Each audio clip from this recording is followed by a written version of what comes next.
नमस्कार साथियों, और स्वागत है आपका हमारे इस आत्म खोज के सफर पर, जहां हम जीवन के उन बंधनों को तोड़ने का प्रयास करते हैं जो हमें आगे बढ़ने से रोकते हैं। आज हम एक ऐसे बंधन की बात करने जा रहे हैं जो दिखाई नहीं देता पर शायद सबसे मजबूत होता है। एक ऐसी जेल जिसकी दीवारें पत्थर की नहीं बल्कि हमारे अपने ही मन के भय और अज्ञान से बनी होती है। हम बात कर रहे हैं अंधविश्वास की। क्या आपने कभी सोचा है कि हम क्यों कुछ ऐसी परंपराओं और मान्यताओं का पालन करते हैं जिनका कोई तार्किक आधार नहीं होता? क्यों एक छींक आने पर हम रुक जाते हैं? क्यों किसी विशेष दिन पर कोई काम शुरू करने से डरते हैं? क्यों हम अपनी समस्याओं का समाधान किसी तावीज, किसी धागे या किसी कर्मकांड में ढूंढने लगते हैं? मैं आपसे एक बहुत ही व्यक्तिगत सवाल पूछना चाहता हूं।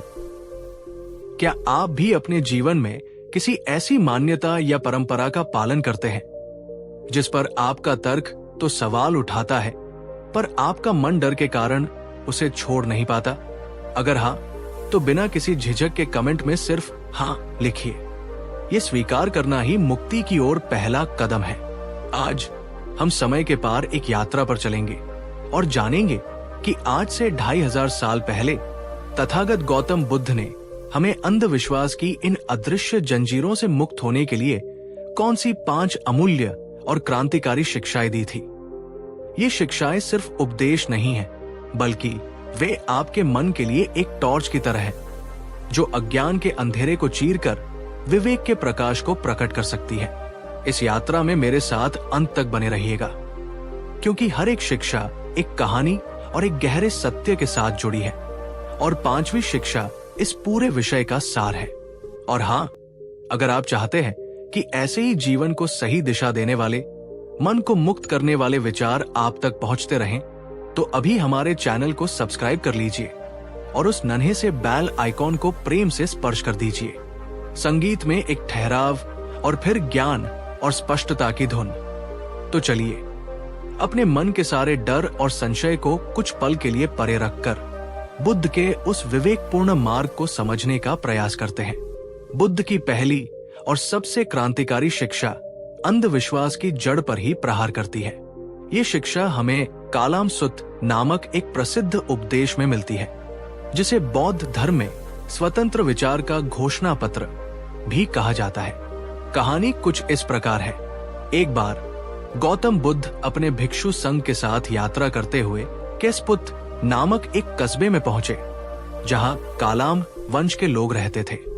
कालाम लोग बहुत ही भ्रमित और परेशान थे। जब बुद्ध उनके गांव पहुंचे तो कालाम लोग उनके पास आए और हाथ जोड़कर कहने लगे, भगवान, हमारे कस्बे में अनेक साधु, संत और गुरु आते हैं। हर कोई अपने ही सिद्धांत को सर्वश्रेष्ठ बताता है और दूसरों के सिद्धांत को गलत कहता है। कोई कहता है यज्ञ करने से मुक्ति मिलेगी, कोई कहता है तपस्या से, कोई कहता है ईश्वर की भक्ति करो, तो कोई कहता है ईश्वर है ही नहीं। भगवान, हम इतने सारे अलग अलग उपदेशों को सुनकर पूरी तरह से भ्रमित हो गए हैं। हमें समझ नहीं आता कि हम किस पर विश्वास करें और किस पर नहीं।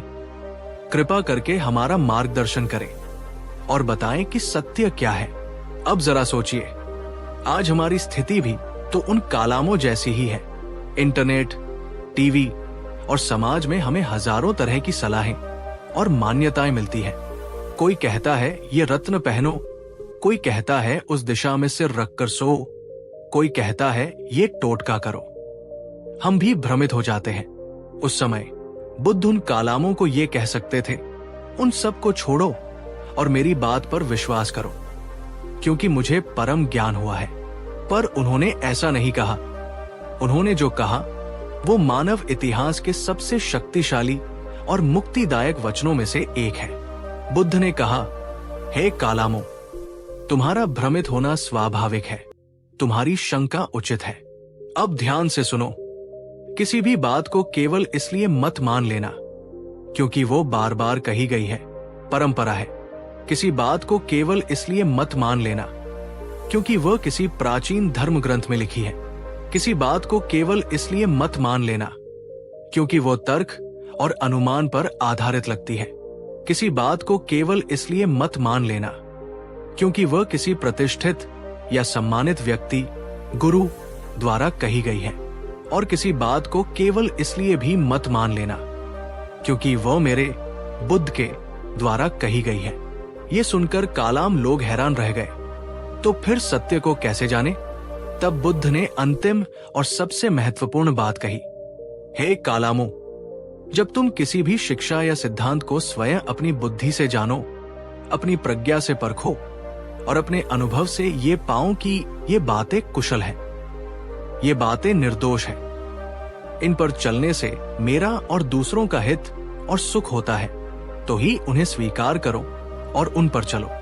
और जब तुम अपने अनुभव से ये पाओ कि ये बातें अकुशल हैं, ये बातें दोषपूर्ण हैं, इन पर चलने से मेरा और दूसरों का अहित और दुख होता है, तो उन्हें तुरंत त्याग दो, चाहे वह किसी ने भी कही हो। दोस्तों, यह है अंधविश्वास पर सबसे बड़ा प्रहार। बुद्ध हमें किसी का अंधभक्त नहीं बना रहे, वे हमें एक वैज्ञानिक बना रहे हैं, एक खोजी बना रहे हैं। वे कह रहे हैं, तुम्हारा सबसे बड़ा गुरु तुम्हारा अपना अनुभव और तुम्हारा अपना विवेक है। गांव में एक मान्यता है कि अमावस्या की रात को घर से बाहर नहीं निकलना चाहिए, नहीं तो भूत प्रेत पकड़ लेंगे। ये एक सुनी सुनाई बात, एक परंपरा है। बुद्ध का मार्ग ये है, इसे परखो, सावधानी के साथ, विवेक के साथ देखो, क्या सच में ऐसा होता है या ये सिर्फ एक डर है जो पीढ़ी दर पीढ़ी चला आ रहा है। जब आप अपने अनुभव से पाते हैं कि ये सिर्फ एक निराधार डर है, तो आप उस अंधविश्वास से मुक्त हो जाते हैं। अगर आप बुद्ध की इस पहली और सबसे शक्तिशाली शिक्षा से सहमत हैं कि हमें हर बात को अपनी तर्क और अनुभव की कसौटी पर कसना चाहिए, तो इस वीडियो को अभी एक लाइक दीजिए। ये लाइक सिर्फ एक बटन दबाना नहीं, बल्कि स्वतंत्र सोच के प्रति आपका समर्थन होगा। बुद्ध की दूसरी अमूल्य शिक्षा अंधविश्वास की नींव को हिला देती है, और वो नींव है भय और डर। आप किसी भी अंधविश्वास को उठाकर देख लीजिए, उसके मूल में आपको डर ही मिलेगा। ऐसा नहीं किया तो अनिष्ट हो जाएगा। अनिष्ट का डर, शनिदेव नाराज हो जाएंगे। ग्रहों का डर, पितर रुष्ट हो जाएंगे। अदृश्य शक्तियों का डर, किसी की नजर लग जाएगी। दूसरों की नकारात्मक ऊर्जा का डर, यह डर हमारे मन को पंगु बना देता है। ये हमें तर्कपूर्ण ढंग से सोचने नहीं देता। डरा हुआ मन आसानी से किसी भी बात को मान लेता है, चाहे वो कितनी भी बेतुकी क्यों न हो। बुद्ध ने इस भय आधारित जीवन शैली को पूरी तरह से नकार दिया। उन्होंने सिखाया कि भय अज्ञान की संतान है। जहां अज्ञान है वहां भय है, और जहां प्रज्ञा, सही समझ का प्रकाश है, वहां भय का अंधेरा टिक ही नहीं सकता। उन्होंने कहा, भय से कोई भी सत्य नहीं मिलता। जो व्यक्ति भय से प्रेरित होकर कोई धार्मिक कार्य करता है, वो वास्तव में धर्म का पालन नहीं कर रहा, वो तो बस अपने डर से सौदा कर रहा है। एक कहानी से इसे समझते हैं। एक बार एक गांव में भयंकर महामारी फैली, लोग मरने लगे। गांव के पुजारी ने कहा, देवी मां रुष्ट हो गई है, हमें उन्हें प्रसन्न करने के लिए सैकड़ों बकरों की बलि देनी होगी। डरे हुए गांव वाले बलि की तैयारी करने लगे। उसी समय बुद्ध अपने कुछ भिक्षुओं के साथ उस गांव में पहुंचे। उन्होंने लोगों को डरा हुआ और निरीह पशुओं को मारने के लिए तैयार देखा। बुद्ध ने गांव वालों से पूछा, तुम ये हिंसा क्यों कर रहे हो? लोगों ने कहा, भगवान, देवी को प्रसन्न करने के लिए, ताकि ये महामारी रुक जाए। तब बुद्ध ने उनसे बहुत ही सरल पर गहरा प्रश्न पूछा, क्या कोई मां अपने ही बच्चों की हत्या से प्रसन्न हो सकती है? क्या कोई सच्ची दैवीय शक्ति करुणा के बजाय रक्त से प्रसन्न होगी? और जरा सोचो, ये बीमारी गंदगी और अस्वच्छता के कारण फैल रही है। क्या अपने गांव को साफ सुथरा रखना, बीमार लोगों की सेवा करना और औषधि का प्रबंध करना ज्यादा तार्किक उपाय नहीं है, बजाय इसके कि तुम असहाय पशुओं की हत्या करो? बुद्ध ने बलि को रुकवाया और लोगों को स्वच्छता, समझ और सेवा, करुणा का मार्ग दिखाया। उन्होंने बीमारों की सेवा के लिए अपने भिक्षुओं को लगा दिया। धीरे धीरे सही उपायों से गांव में महामारी नियंत्रित हो गई। ये कहानी हमें क्या सिखाती है? ये सिखाती है कि अंधविश्वास हमें भय और हिंसा की ओर ले जाता है, जबकि बुद्ध का मार्ग हमें समझ, प्रज्ञा और करुणा, प्रेम की ओर ले जाता है। अंधविश्वास कहता है डरो और बलि चढ़ाओ। बुद्ध कहते हैं समझो और सेवा करो। तो अगली बार जब कोई अंधविश्वास आपको डराए तो रुककर बुद्ध की इस शिक्षा को याद कीजिए। डर का सामना अपनी समझ से कीजिए, न कि किसी और अंधविश्वास से। दोस्तों, क्या आपके जीवन में कोई ऐसा अंधविश्वास है जो आपको किसी न किसी रूप में डराता है? अगर आप उस डर से आजाद होने का संकल्प लेते हैं तो कमेंट में पूरी हिम्मत से लिखिए, मैं डर से नहीं, समझ से जीऊंगी। बुद्ध की तीसरी शिक्षा उन कर्म कांडों और बाहरी शुद्धता के आडंबरों पर चोट करती है जिन्हें अक्सर धर्म का सबसे महत्वपूर्ण अंग मान लिया जाता है। बुद्ध के समय में यह गहरी मान्यता थी कि गंगा जैसी पवित्र नदियों में स्नान करने से सारे पाप धुल जाते हैं और व्यक्ति शुद्ध हो जाता है। लोग दूर दूर से यात्रा करके इन नदियों में डुबकी लगाने आते थे। एक बार बुद्ध एक नदी के किनारे से गुजर रहे थे। उन्होंने देखा कि बहुत से लोग नदी में डुबकियां लगा रहे हैं। उन्होंने एक व्यक्ति से पूछा, मित्र, तुम सब ये क्या कर रहे हो? उस व्यक्ति ने बड़े गर्व से कहा, हे श्रवण, ये बाहुका नदी है, ये बहुत पवित्र है। इसमें स्नान करने से हमारे द्वारा किए गए सारे पाप कर्म धुल जाते हैं। तब बुद्ध ने जो कहा वो कर्म कांडों के पीछे की निरर्थकता को उजागर कर देता है। उन्होंने कहा, अगर नदियों में स्नान करने से ही पाप धुल जाते तो इस दुनिया में जितने भी मछुआरे, मगरमच्छ, कछुए और अन्य जलजीव हैं जो दिन रात पानी में ही रहते हैं, वे तो सबसे बड़े पुण्यात्मा होते और सीधे स्वर्ग जाते। और अगर ये पानी तुम्हारे मन के द्वेष, तुम्हारी घृणा और तुम्हारे बुरे कर्मों को धो सकता तो ये तुम्हारे शरीर के मैल को क्यों नहीं धो पाता, जिसके लिए तुम्हें साबुन का इस्तेमाल करना पड़ता है। उन्होंने आगे कहा, सच्ची नदी, सच्चा तीर्थ तो तुम्हारे भीतर है। वो है आर्य अष्टांगिक मार्ग, शील, नैतिकता, समाधि, ध्यान और प्रज्ञा, विवेक का तीर्थ। जब तुम इस भीतरी तीर्थ में स्नान करते हो, जब तुम अपने मन को लोभ, द्वेष और मोह के मैल से साफ करते हो, तभी तुम वास्तव में शुद्ध होते हो।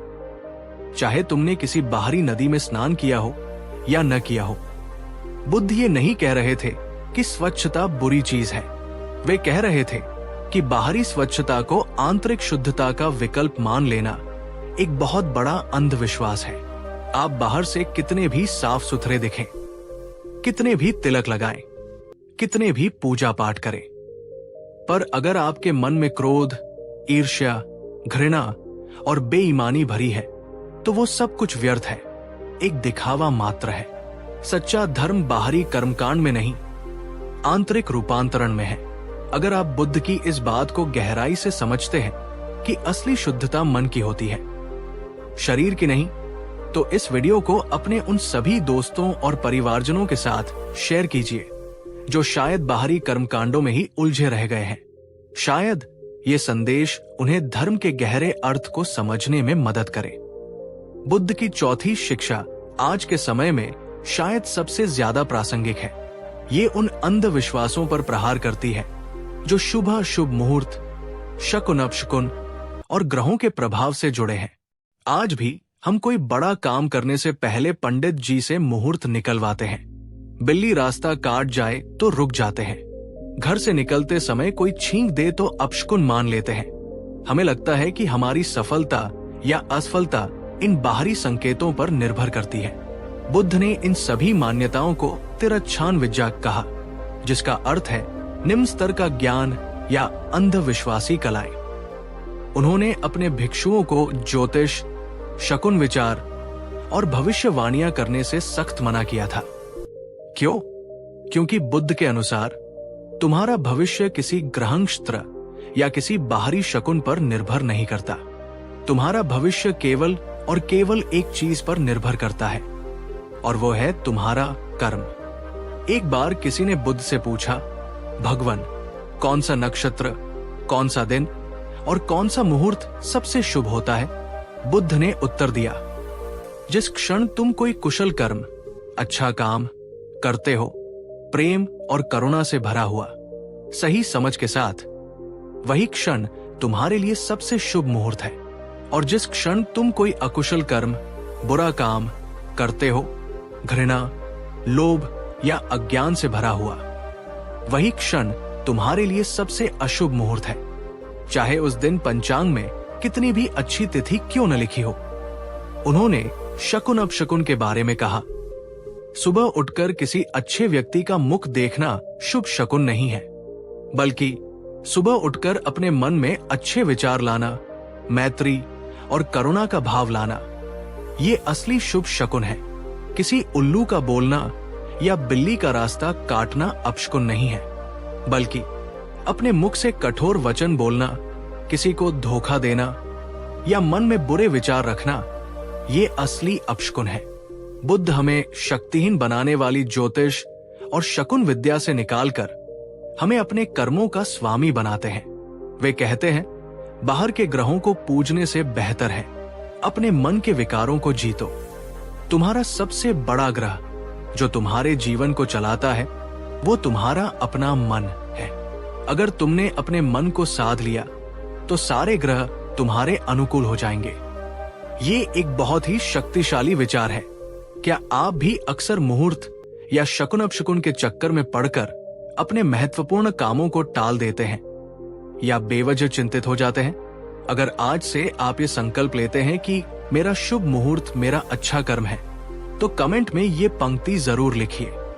बुद्ध की 5वीं और अंतिम शिक्षा शायद इन सभी का सार है। ये हमें सिखाती है कि किसी भी अंधविश्वास का सबसे बड़ा कारण है दूसरों पर निर्भरता और अपनी आंतरिक शक्ति में अविश्वास। जब हमें लगता है कि हम अपनी समस्याओं को खुद हल नहीं कर सकते, तब हम बाहरी सहारों की तलाश करते हैं। कोई गुरु, कोई देवता, कोई तावीज, कोई टोटका।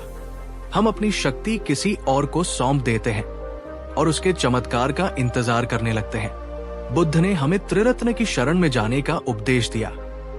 बुद्ध शरण गच्छामि, धम्म शरण गच्छामि, संघं शरण गच्छामि। लेकिन उनकी शरण की अवधारणा भी बहुत क्रांतिकारी थी।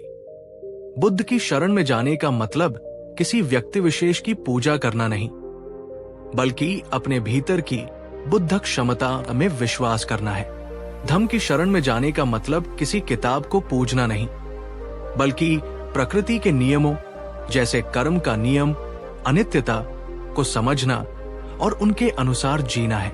संत की शरण में जाने का मतलब किसी समूह का अंधानुकरण करना नहीं, बल्कि उन कल्याण मित्रों की संगति करना है जो आपको सत्य के मार्ग पर चलने में मदद करें। बुद्ध ने कभी नहीं कहा कि मैं तुम्हें मुक्ति दूंगा। उन्होंने हमेशा कहा, मैंने मुक्ति का मार्ग खोज लिया है, पर उस पर चलना तो तुम्हें ही पड़ेगा। उन्होंने अपने अंतिम समय में अपने शिष्य आनंद से जो कहा, वो इस शिक्षा का शिखर है। अप दीपो भव आनंद। तुम सब अपना दीपक स्वयं बनो, अपनी शरण स्वयं बनो, किसी और की शरण मत खोजो। अंधविश्वास हमें दूसरों पर निर्भर और कमजोर बनाता है। बुद्ध का धम्म हमें आत्मनिर्भर और शक्तिशाली बनाता है। अंधविश्वास कहता है कोई और तुम्हारी रक्षा करेगा। बुद्ध कहते हैं अत्ता ही अत्नो नाथ हो, तुम ही अपने स्वामी हो, तुम ही अपने रक्षक हो। तो जब भी आप किसी अंधविश्वास के जाल में खुद को फंसता हुआ पाएं, तो रुककर खुद से पूछें, क्या ये मुझे शक्तिशाली बना रहा है या कमजोर? क्या ये मुझे आत्मनिर्भर बना रहा है या दूसरों पर आश्रित?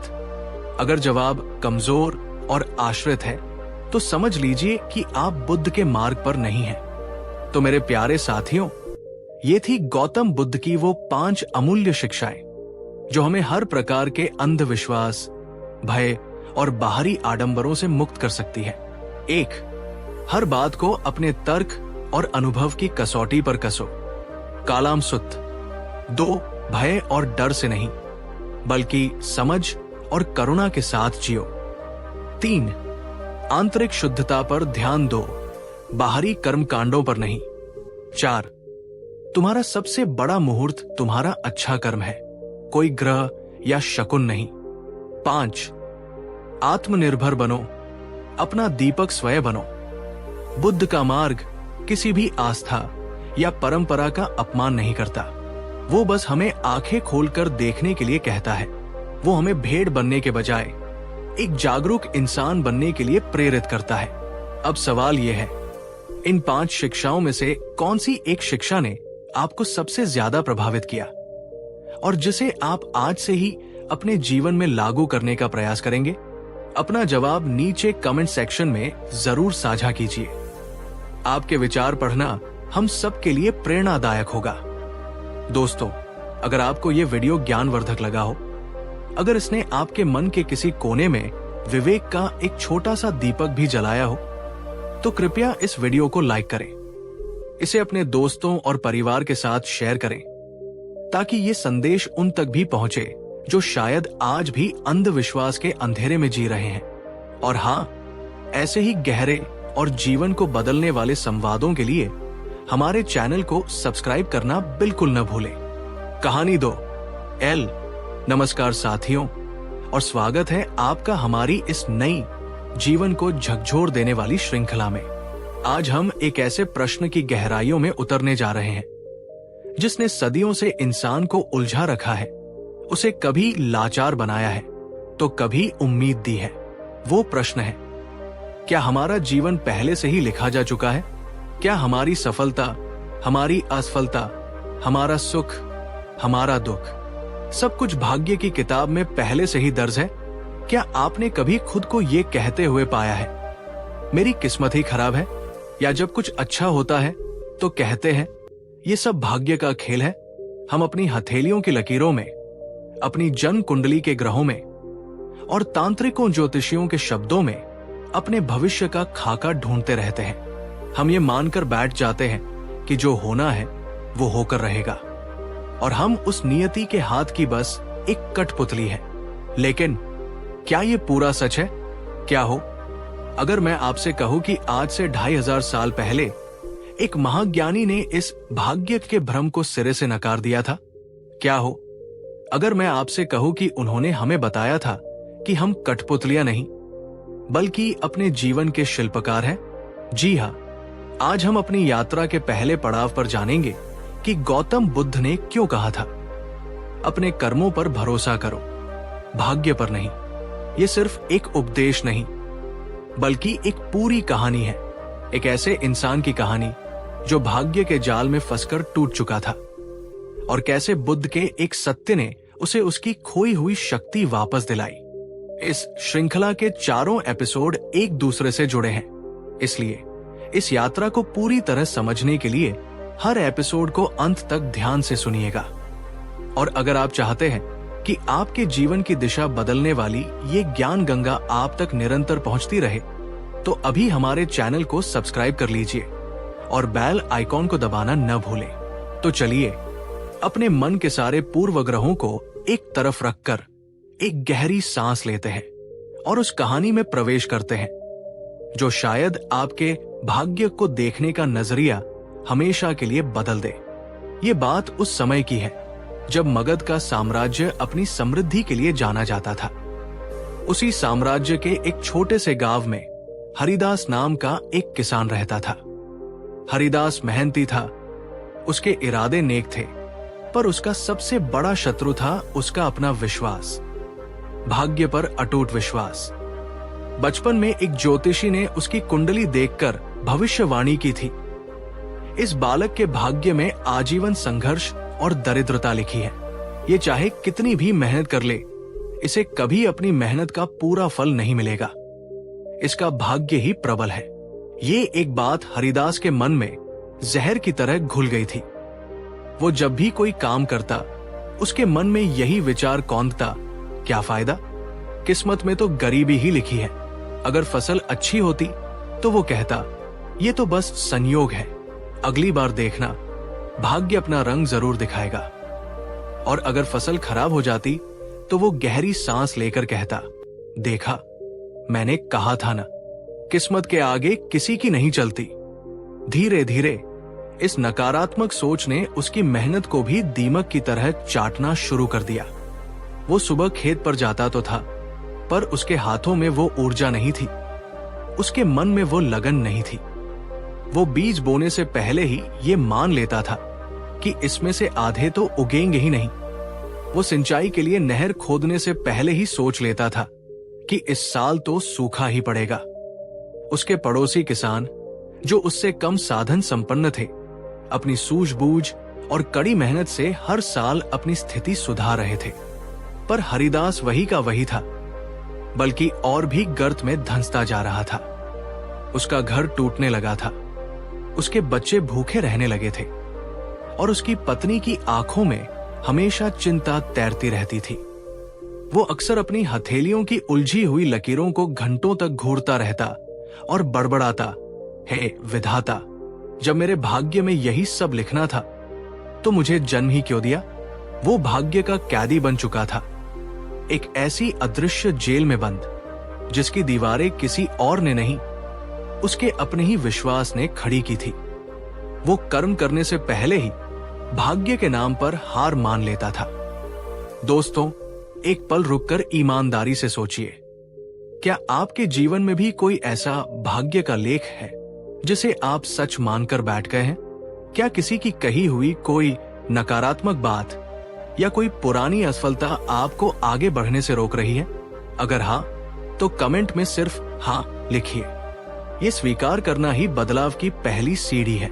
एक दिन गांव में ये समाचार फैला कि मनुष्यों के दुख हरने वाले ज्ञान के सागर तथागत गौतम बुद्ध पास के ही एक आम के उपवन में पधारे हैं। लोग अपनी अपनी समस्याओं और प्रश्नों को लेकर उनके पास जा रहे थे। हरिदास की पत्नी ने उससे आग्रह किया, स्वामी, आप भी एक बार तथागत के पास जाइए। सुना है उनकी वाणी में जादू है, क्या पता वे आपके इस दुर्भाग्य को दूर करने का कोई उपाय बता दे। पहले तो हरिदास ने मना कर दिया, क्या फायदा, वे मेरे भाग्य को कैसे बदल सकते हैं जो स्वयं ब्रह्मा ने लिखा है। लेकिन अपनी पत्नी के आंसू और अपने बच्चों के भूखे चेहरे देखकर उसका दिल पसीज गया। उसने सोचा, चलो एक आखिरी कोशिश करने में क्या हर्ज है। वो निराश मन और भारी कदमों से बुद्ध के समक्ष पहुंचा। बुद्ध पद्मासन में बैठे थे। उनके चेहरे पर एक अलौकिक शांति और करुणा का सागर लहरा रहा था। उनकी उपस्थिति मात्र से ही वातावरण में एक अजीब सी शीतलता थी। हरिदास ने बुद्ध को प्रणाम किया और उनके चरणों के पास बैठ गया। बुद्ध ने अपनी करुणामयी आंखें खोली और हरिदास की ओर देखकर मृदु स्वर में पूछा, कहो वत्स, तुम्हारे मुख पर इतनी निराशा और वेदना क्यों है? ऐसा कौन सा बोझ है जो तुम ढो रहे हो? बुद्ध की आवाज में इतनी आत्मीयता थी कि हरिदास के अंदर का सारा दबा हुआ दर्द फूट पड़ा। उसने रोते रोते अपनी पूरी कहानी कह सुनाई, उस ज्योतिषी की भविष्यवाणी से लेकर अपनी हर असफलता तक। अंत में उसने हाथ जोड़कर पूछा, भगवान, आप तो त्रिकालदर्शी हैं, आप ही बताइए, क्या मेरे भाग्य में सचमुच यही लिखा है? क्या मैं आजीवन इसी तरह संघर्ष करते हुए मर जाऊंगा? क्या इस लिखे हुए भाग्य को बदलने का कोई उपाय नहीं है? कृपा करके मेरा मार्गदर्शन कीजिए, मैं थक चुका हूं। बुद्ध ने अत्यंत धैर्य और शांति से उसकी पूरी बात सुनी। वहां उपस्थित सभी लोग हरिदास की कहानी सुनकर द्रवित हो गए और उत्सुकता से बुद्ध के उत्तर की प्रतीक्षा करने लगे। बुद्ध कुछ क्षण मौन रहे, फिर उनके होठों पर एक रहस्यमयी मुस्कान आई। उन्होंने हरिदास से कहा, हरिदास, उठो, सबसे पहले ये बताओ, वो ज्योतिषी कौन था जिसने तुम्हारे भाग्य को लिखा? वो ब्रह्मा कौन है जिसने तुम्हारी नियति तय की? क्या तुम कभी उनसे मिले हो? हरिदास ने आश्चर्य से कहा, नहीं भगवान, मैं तो उनसे कभी नहीं मिला। ये तो बस शास्त्रों और मान्यताओं की बातें हैं। बुद्ध की मुस्कान और गहरी हो गई। उन्होंने कहा, वत्स, जिस चीज को तुमने कभी देखा नहीं, जिसे तुमने कभी जाना नहीं, उसके लिखे हुए एक लेख पर तुमने अपने पूरे जीवन को, अपनी पूरी शक्ति को दांव पर लगा दिया? ये एक सीधा और सरल प्रश्न था, पर इसने हरिदास को अंदर तक हिलाकर रख दिया। बुद्ध ने हरिदास के भ्रम को तोड़ने के लिए उसे समझाना शुरू किया। उन्होंने कहा, हरिदास, ये जो तुम जिसे भाग्य या नियति कहते हो, ये एक गहरा भ्रम है, एक मानसिक आलस्य है। ये उन लोगों का बहाना है जो अपने जीवन की जिम्मेदारी लेने से डरते हैं। उन्होंने अपने मन को समझाने के लिए एक आसान सा शब्द गढ़ लिया है, भाग्य। जरा सोचो, अगर सब कुछ पहले से ही लिखा हुआ है तो फिर प्रयास का, पुरुषार्थ का, अच्छे और बुरे का क्या अर्थ रह जाता है? फिर तो एक हत्यारा भी कह सकता है कि मेरे भाग्य में हत्या करना लिखा था, और एक पुण्यात्मा भी अपनी अच्छाई का श्रेय भाग्य को ही देगा। ऐसे में तो कर्म का कोई मूल्य ही नहीं रह जाएगा। क्या ये तर्क संगत लगता है? बुद्ध ने उसे एक उदाहरण दिया। मान लो तुम्हें किसी दूसरे नगर जाना है। मैं तुम्हें उस नगर का एक नक्शा देता हूं। वो नक्शा तुम्हें रास्ता बता सकता है, तुम्हें बता सकता है कि कहां नदी है, कहां पहाड़ है, कहां सीधा मार्ग है और कहां कठिन। पर क्या वह नक्शा तुम्हें उठाकर उस नगर तक पहुंचा सकता है? नहीं, चलना तो तुम्हें ही पड़ेगा, अपने पैरों से, अपनी हिम्मत से। अगर तुम नक्शे को देखते रहो और ये कहते रहो कि मेरी किस्मत में पहुंचना लिखा होगा तो पहुंच जाऊंगा, तो तुम जीवन भर वही बैठे रह जाओगे। तुम्हारा तथाकथित भाग्य भी उसी नक्शे की तरह है। तुम्हारी जन्म की परिस्थितियां, तुम्हारा शरीर, तुम्हारा परिवार, ये सब तुम्हारी यात्रा का आरंभिक बिंदु हो सकता है। पर यात्रा करनी कैसे है, किस रास्ते पर चलना है और मंजिल तक पहुंचना है या नहीं, ये पूरी तरह से तुम्हारे अपने निर्णयों और तुम्हारे अपने कर्मों पर निर्भर करता है। हरिदास मंत्रमुग्ध होकर सुन रहा था। उसे ऐसा लग रहा था जैसे उसके मन पर पड़ी धूल की परतें हट रही है। बुद्ध ने आगे कहा, लोग कहते हैं भाग्य प्रबल है, मैं कहता हूं कर्म प्रबल है। भाग्य अतीत के कर्मों का परिणाम हो सकता है, पर वर्तमान का कर्म तुम्हारे भविष्य का निर्माता है। तुम हर क्षण अपने हर विचार से, अपने हर वचन से और अपने हर कर्म से अपने आने वाले कल को गढ़ रहे हो। तुम किसी के लिखे हुए लेख के कैदी नहीं हो, तुम स्वयं अपने भाग्य के लेखक हो। यह सुनकर हरिदास की आंखों में पहली बार निराशा की जगह आश्चर्य और आशा की एक किरण चमकी। दोस्तों, बुद्ध की ये बात कितनी शक्तिशाली है। तुम स्वयं अपने भाग्य के लेखक हो। अगर आप इस बात पर विश्वास करते हैं या आज से विश्वास करने का संकल्प लेते हैं, तो इस वीडियो को अभी एक लाइक दीजिए और पूरे आत्मविश्वास के साथ कमेंट में लिखिए, मैं अपने भाग्य का लेखक हूं। ये सिर्फ एक कमेंट नहीं, आपके लिए एक अफर्मेशंस, सकारात्मक संकल्प होगा। हरिदास ने कांपते हुए स्वर में पूछा, लेकिन भगवान, अगर भाग्य कुछ नहीं है तो फिर ये सब जो मेरे साथ हो रहा है, ये क्यों हो रहा है? क्यों कुछ लोग सुखी हैं और कुछ दुखी? ये वही प्रश्न था जिसका उत्तर देने के लिए बुद्ध इस धरती पर आए थे।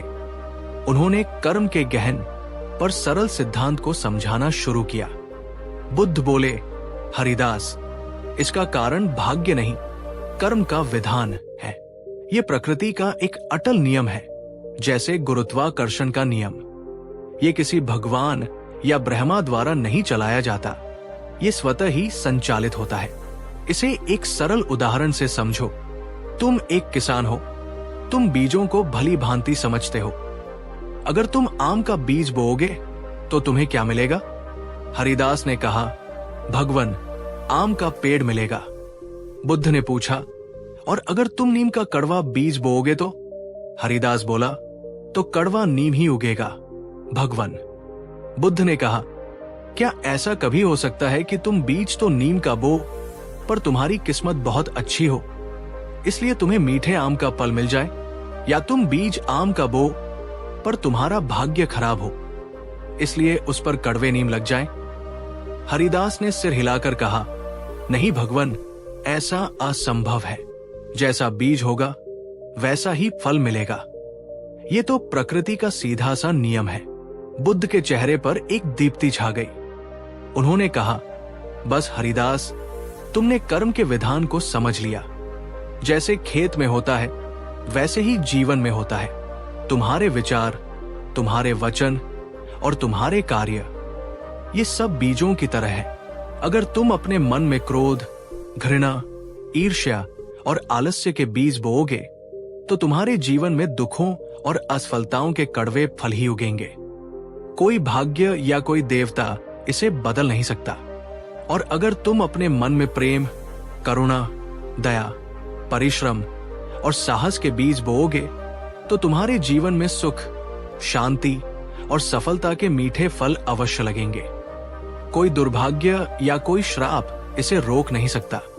तुम्हारे साथ जो कुछ भी हो रहा है वो किसी और के लिखे हुए भाग्य का परिणाम नहीं, बल्कि तुम्हारे ही अतीत में बोए गए कर्म बीजों का फल है, जो आज पककर तैयार हुए हैं। और आज तुम जो बीज बो रहे हो वही तुम्हारा भविष्य तय करेगा। ये सुनकर हरिदास स्तब्ध रह गया। पहली बार उसे अपने दुखों का कारण किसी बाहरी शक्ति में नहीं, बल्कि अपने ही भीतर नजर आया। उसे समझ आया कि वो अपनी किस्मत को नहीं, बल्कि अपनी सोच और अपने कर्मों को कोस रहा था। बुद्ध के शब्दों ने हरिदास के मन में क्रांति ला दी थी। उसके ऊपर से वर्षों का बोझ उतर गया था। उसे ऐसा महसूस हो रहा था जैसे वो वर्षों से एक अंधेरी कोठरी में बंद था और आज किसी ने आकर उसका दरवाजा खोल दिया हो। वो भाग्य का कैदी नहीं था, वो एक किसान था और उसका जीवन उसका खेत था। अब तक वो अनजाने में उसमें कड़वे बीज बोता आया था, पर आज, अभी, इसी क्षण उसके पास ये शक्ति थी कि वो नए, मीठे और शक्तिशाली बीज बो सके। उसकी आंखों से पश्चाताप और कृतज्ञता के आंसू बहने लगे। उसने बुद्ध के चरणों में अपना सिर रख दिया और कहा, भगवन, आपने मेरी आंखें खोल दी। आपने मुझे मेरी खोई हुई शक्ति का एहसास करा दिया। मैं अब कभी भाग्य को नहीं कोसूंगा। मैं आज से, अभी से अपने जीवन के खेत में केवल श्रेष्ठ कर्मों के बीज ही बोऊंगा। बुद्ध ने उसके सिर पर हाथ रखकर आशीर्वाद दिया और कहा, तथास्तु। याद रखना हरिदास, यात्रा लंबी हो सकती है। पुराने बोए हुए कड़वे बीजों के कुछ फल अभी भी उग सकते हैं। उनसे घबराना मत। बस धैर्य और निरंतरता के साथ नए, अच्छे बीज बोते रहना। तुम्हारा भविष्य निश्चित रूप से उज्जवल होगा। हरिदास जब उस उपवन से बाहर निकला तो वो एक नया इंसान था। उसकी चाल बदल गई थी, उसकी दृष्टि बदल गई थी, उसका पूरा अस्तित्व बदल गया था। वो अब एक लाचार, भाग्य का मारा इंसान नहीं, बल्कि अपने भविष्य का एक दृढ़ संकल्पित निर्माता था। घर लौटकर उसने अपनी कुदाल उठाई, लेकिन इस बार उसने कुदाल जमीन पर चलाने से पहले उसे अपने मन पर चलाया। उसने अपने मन से मेरी किस्मत खराब है वाले विचार को जड़ से उखाड़ फेंका और फिर एक नई ऊर्जा, एक नई आशा के साथ उसने अपने खेत पर काम करना शुरू किया। ये उसके कर्म की नई यात्रा का पहला कदम था। तो दोस्तों, ये थी हमारी आज की कहानी, हरिदास की कहानी, जो शायद हम में से बहुतों की कहानी है। हम भी अक्सर अपनी जिम्मेदारियों से भागने के लिए, अपनी असफलताओं को सही ठहराने के लिए भाग्य और किस्मत की ढाल का इस्तेमाल करते हैं। लेकिन बुद्ध हमें जगाते हैं। वे हमें याद दिलाते हैं कि हमारे जीवन की बागडोर पूरी तरह से हमारे अपने हाथों में है। हम जो सोचते हैं, हम जो कहते हैं और हम जो करते हैं, वही हमारा भाग्य बनता है। आज का सबसे बड़ा सबक, भाग्य एक भ्रम है, कर्म ही परम सत्य है। लेकिन कहानी अभी खत्म नहीं हुई है, ये तो बस शुरुआत है। हरिदास ने कर्म के मार्ग पर अपना पहला कदम तो रख दिया है, पर क्या ये मार्ग इतना आसान है? क्या सिर्फ अच्छा काम करना ही काफी है, या कर्म का कोई और भी गहरा रहस्य है? क्या होता है जब हम अच्छा कर्म करते हैं फिर भी हमारे साथ बुरा होता है? और कर्म कितने प्रकार के होते हैं? इन सभी प्रश्नों के उत्तर हम जानेंगे अपनी श्रृंखला के अगले एपिसोड में, जिसका शीर्षक है कर्म का गहरा रहस्य। सिर्फ कर्म नहीं, आपकी नीयत आपका भविष्य लिखती है। पिछले एपिसोड में हमने हरिदास की कहानी के माध्यम से जाना कि जिसे हम भाग्य या किस्मत कहते हैं, वो वास्तव में एक गहरा भ्रम है। बुद्ध ने हमें सिखाया कि हम अपनी नियति के हाथ की कठपुतलियां नहीं, बल्कि अपने जीवन के शिल्पकार हैं। हमारा हर कर्म, चाहे वो मन से हो, वचन से हो या शरीर से, एक बीज की तरह है जो हमारे भविष्य का निर्माण करता है। हमने ये संकल्प लिया था, मैं अपने भाग्य का लेखक हूं। लेकिन क्या ये इतना ही सरल है? क्या सिर्फ अच्छे दिखने वाले काम कर लेना ही काफी है? क्या आपके मन में कभी ये सवाल उठा है, मैं तो हमेशा सबके साथ अच्छा करता हूं, फिर भी मेरे साथ ही बुरा क्यों होता है? वो व्यक्ति तो इतने पूजा पाठ, दान पुण्य करता है, फिर भी उसके जीवन में इतनी अशांति क्यों है? और वह दूसरा व्यक्ति जो बाहर से इतना कठोर और बुरा दिखता है, वो इतना सफल और सुखी कैसे है? ये प्रश्न हमें अक्सर कर्म के सिद्धांत पर संदेह करने के लिए मजबूर कर देते हैं। हमें लगता है कि शायद ये विधान उतना सीधा नहीं है जितना दिखता है। और आप सही हैं, ये विधान सीधा है पर बहुत गहरा है। आज इस दूसरे एपिसोड में हम कर्म के उसी गहरे रहस्य की परतों को खोलेंगे। हम जानेंगे कि गौतम बुद्ध के अनुसार हमारे कर्म का फल सिर्फ बाहरी क्रिया पर नहीं, बल्कि एक और ज्यादा शक्तिशाली चीज पर निर्भर करता है, और वो है हमारी नियत, हमारी चेतना, हमारा इंटेंशन। आज की कहानी हरिदास की यात्रा को आगे बढ़ाएगी और हमें यह सिखाएगी कि क्यों एक ही जैसा दिखने वाला कर्म दो अलग अलग लोगों के लिए पूरी तरह से अलग परिणाम ला सकता है। अगर आपने पहला एपिसोड नहीं देखा है तो मेरा सुझाव है कि आप उसे जरूर देखें, ताकि आप इस श्रृंखला की निरंतरता को बेहतर ढंग से समझ सकें। और हाँ, अगर आप कर्म के इस गूढ़ रहस्य को पूरी तरह समझना चाहते हैं तो इस वीडियो के अंत तक मेरे साथ बने रहिएगा। तो चलिए अपने मन के दरवाजे खोलकर उस सूक्ष्म सत्य को जानने के लिए तैयार हो जाइए जो हमारे हर कर्म के पीछे छिपा होता है। बुद्ध से मिलकर लौटने के बाद हरिदास एक बिल्कुल नया इंसान बन चुका था। उसके मन से भाग्य का बोझ उतर चुका था और उसकी जगह कर्म के सिद्धांत ने ले ली थी। अब वो सुबह होने का इंतजार नहीं करता था, बल्कि सुबह उसके उठने का इंतजार करती थी। उसने अपने सूखे पड़े खेत में दिन रात एक कर दिए। उसने जमीन को खोदा, उसमें खाद डाली, नई नहरें बनाई और सबसे अच्छी गुणवत्ता वाले बीज बोए। अब वो हर काम पूरी लगन, पूरी ऊर्जा और एक सकारात्मक सोच के साथ करता था।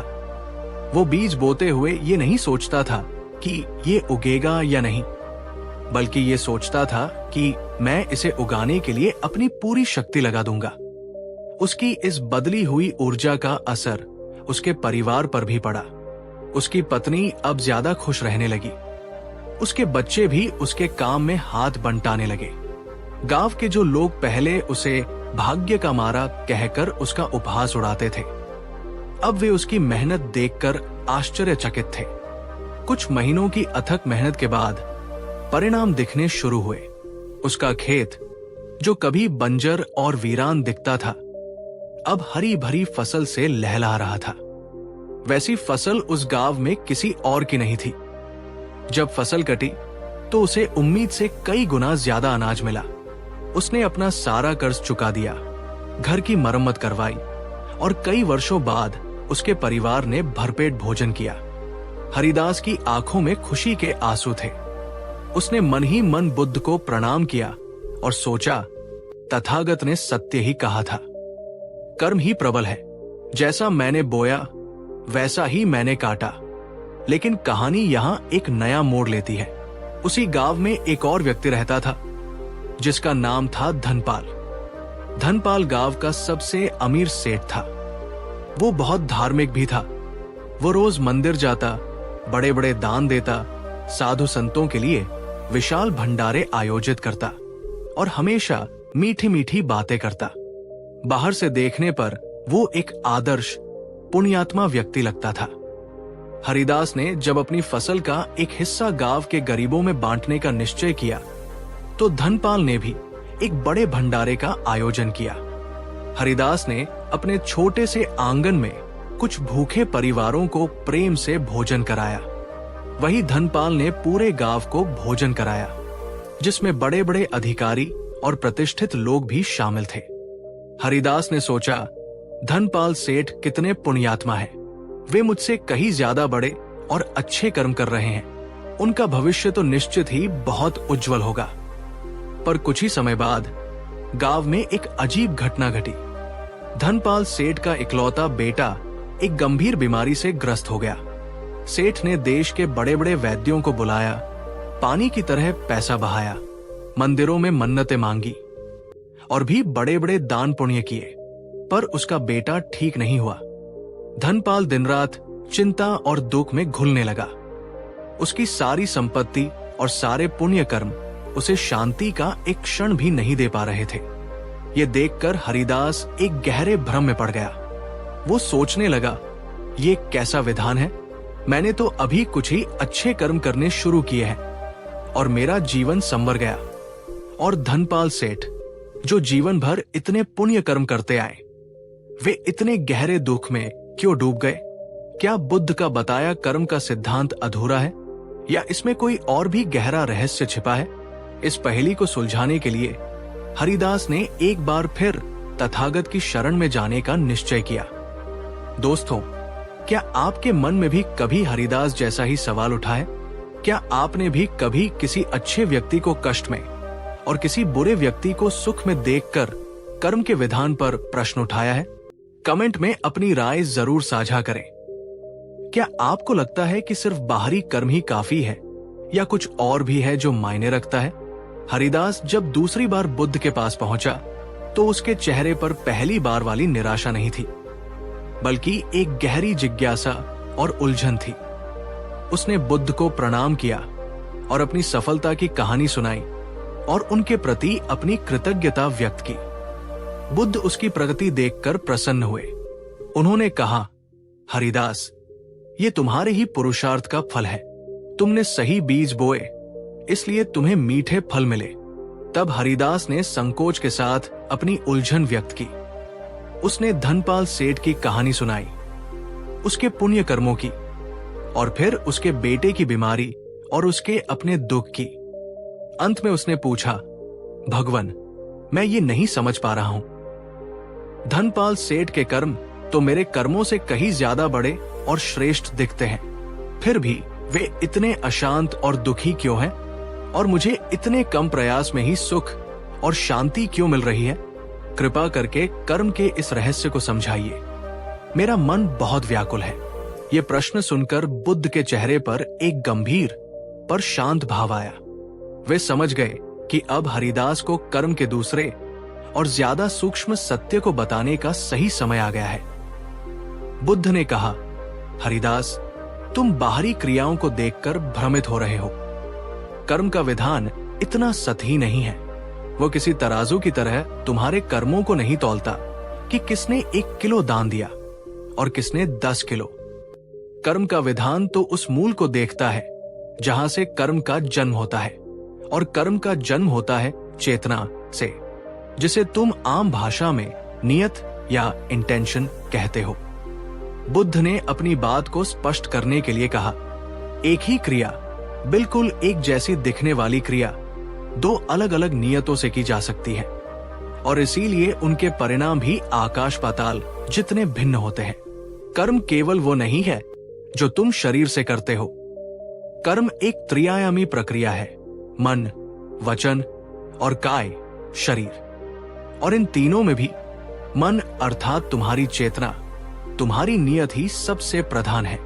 तुम्हारी नियत ही तुम्हारे कर्म के बीज का डीएनए तय करती है कि वो मीठा फल देगा या कड़वा। ये सुनकर हरिदास और भी ध्यानमग्न हो गया। उसे लग रहा था कि वो ज्ञान के एक नए और गहरे सागर में प्रवेश कर रहा है। बुद्ध ने हरिदास को नियत के विज्ञान को सरल उदाहरणों से समझाना शुरू किया। उन्होंने कहा, हरिदास, कल्पना करो एक वैद्य, डॉक्टर की वो अपनी छुरी से एक रोगी के पेट को चीरता है। इससे रोगी को पीड़ा होती है, रक्त भी बहता है। अब कल्पना करो एक डाकू की, वह भी अपनी छुरी से किसी राहगीर के पेट को चीरता है। उसे भी पीड़ा होती है और रक्त बहता है। अब तुम बताओ, बाहर से देखने पर तो दोनों की क्रिया एक जैसी है, छुरी से पेट को चीरना, पर क्या इन दोनों कर्मों का फल एक जैसा होगा? हरिदास ने तुरंत कहा, नहीं भगवान, बिल्कुल नहीं। वैद्य का कर्म पुण्य है, क्योंकि उसकी नियत रोगी की जान बचाने की थी, और डाकू का कर्म पाप है, क्योंकि उसकी नियत लूटने और हानि पहुंचाने की थी। बुद्ध के चेहरे पर संतोष की मुस्कान फैल गई। उन्होंने कहा, बिल्कुल सही, तुमने स्वयं ही रहस्य को समझ लिया। क्रिया महत्वपूर्ण नहीं है, क्रिया के पीछे की चेतना, क्रिया के पीछे की नियत ही सब कुछ है। अब धनपाल के कर्मों को इसी दृष्टि से देखो। वो दान देता है, ये बाहर से दिखता है, पर उसके मन के भीतर क्या चल रहा है? क्या वो सचमुच गरीबों की पीड़ा को महसूस करके करुणा से भरकर दान दे रहा है, या वो इसलिए दान दे रहा है ताकि समाज में उसकी प्रतिष्ठा बढ़े, लोग उसे धर्मात्मा कहें और उसे स्वर्ग में स्थान मिले? उसकी नियत में सेवा का भाव है या अहंकार और लोभ का? वो पूजा पाठ करता है, पर क्या वो ईश्वर के प्रति कृतज्ञता और समर्पण से भरकर पूजा कर रहा है, या वो ईश्वर से सौदेबाजी कर रहा है? हे भगवान, मैं तुम्हें इतना चढ़ावा चढ़ा रहा हूं, बदले में तुम मेरे बेटे को ठीक कर दो, मेरे व्यापार को बढ़ा दो। हरिदास, जब कर्म के पीछे अहंकार, लोभ, दिखावा या भय की नियत होती है, तो वो कर्म बाहर से कितना भी अच्छा क्यों न दिखे, उसका बीज कड़वा ही होता है। ऐसा कर्म तुम्हें क्षणिक सामाजिक प्रतिष्ठा तो दिला सकता है, पर आंतरिक शांति और सच्चा सुख कभी नहीं दे सकता।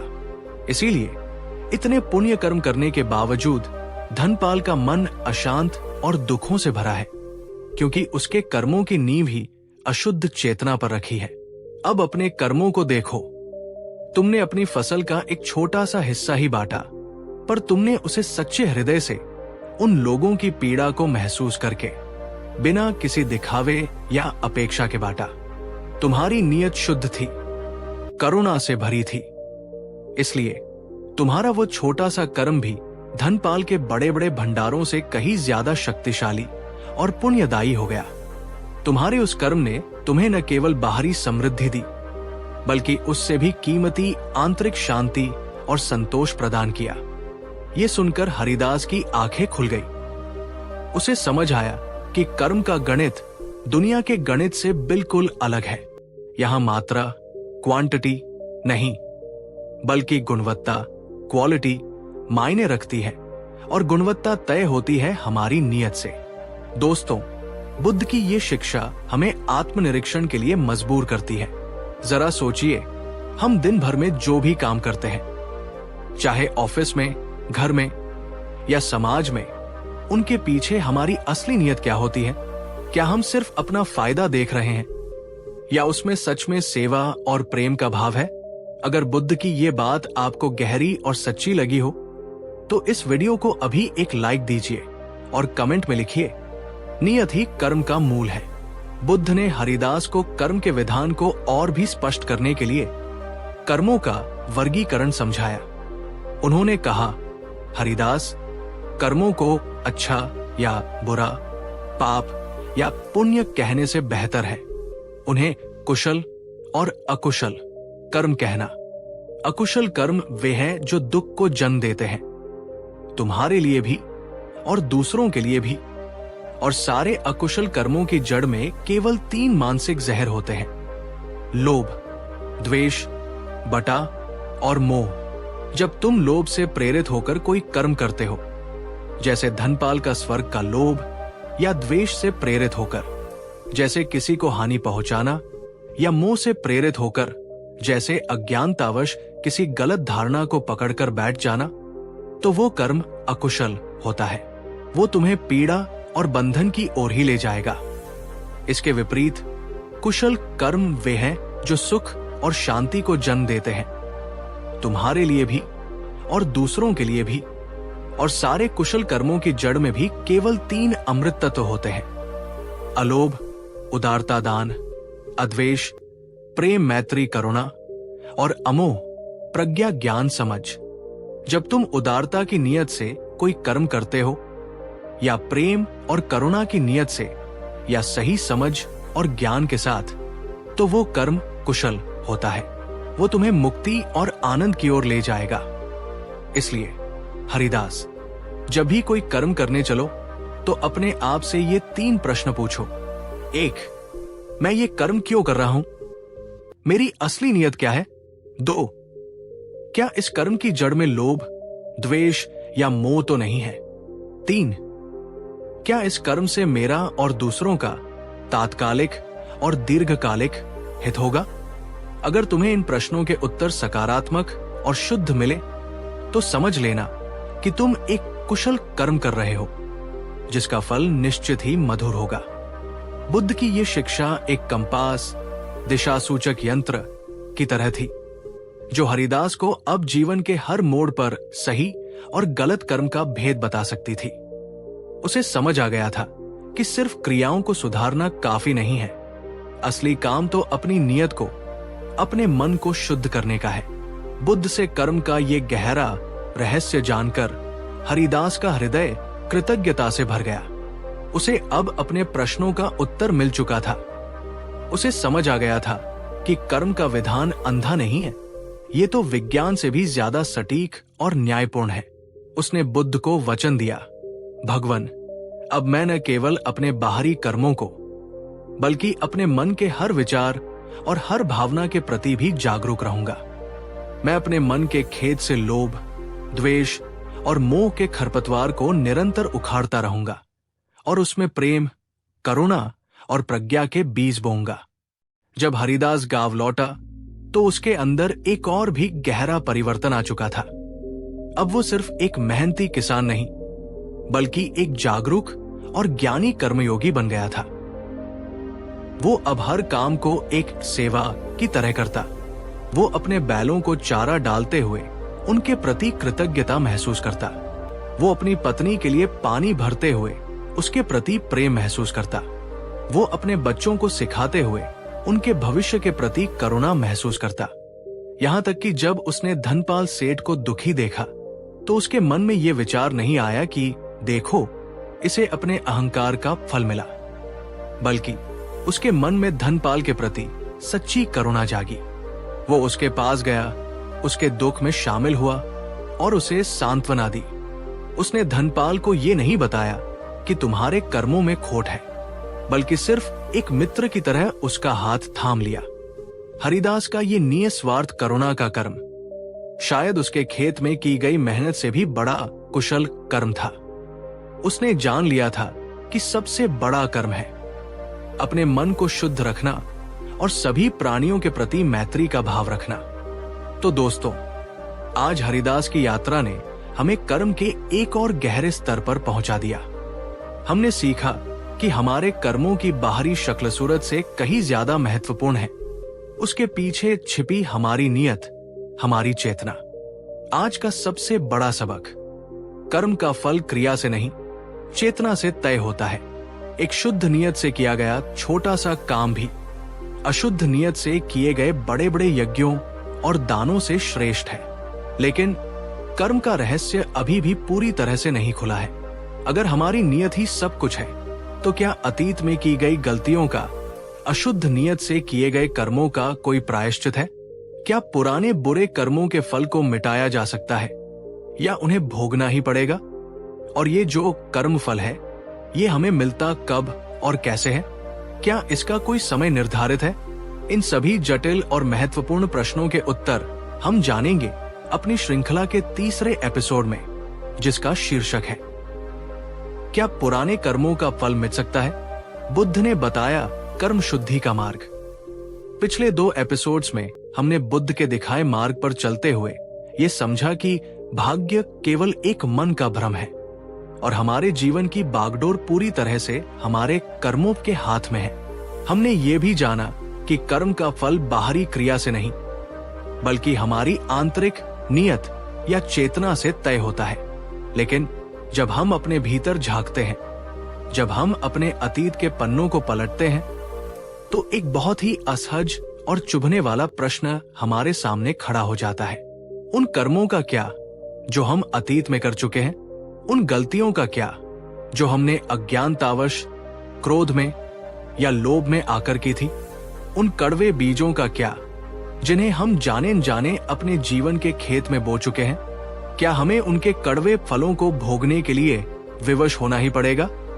क्या अतीत के बुरे कर्म एक ऐसी अमिट लकीर है जिसे कभी मिटाया नहीं जा सकता? क्या हम हमेशा अपने अतीत के कैदी बनकर रहेंगे? ये डर, ये अपराध बोध, गिल्ट अक्सर हमें आगे बढ़ने से रोकता है। हमें लगता है कि हमारा भविष्य हमारे अतीत की गलतियों से पहले ही दागी हो चुका है। तो आज के इस एपिसोड में हम इसी सबसे बड़े प्रश्न का उत्तर खोजने का प्रयास करेंगे।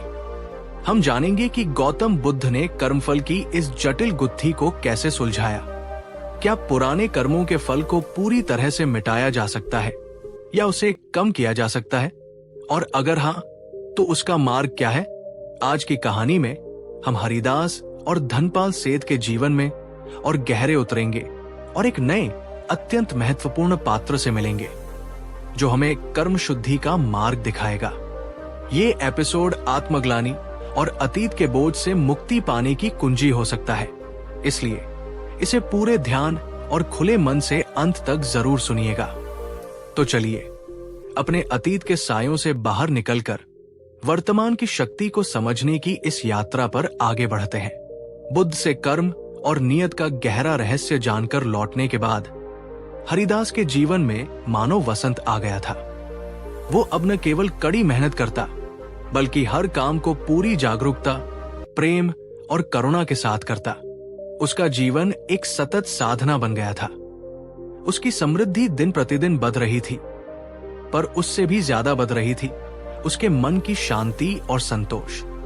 वहीं दूसरी ओर धनपाल सेठ का जीवन पतझड़ की तरह हो गया था। उसके बेटे की बीमारी बढ़ती जा रही थी और सेठ दुख, क्रोध और हताशा में डूबता जा रहा था।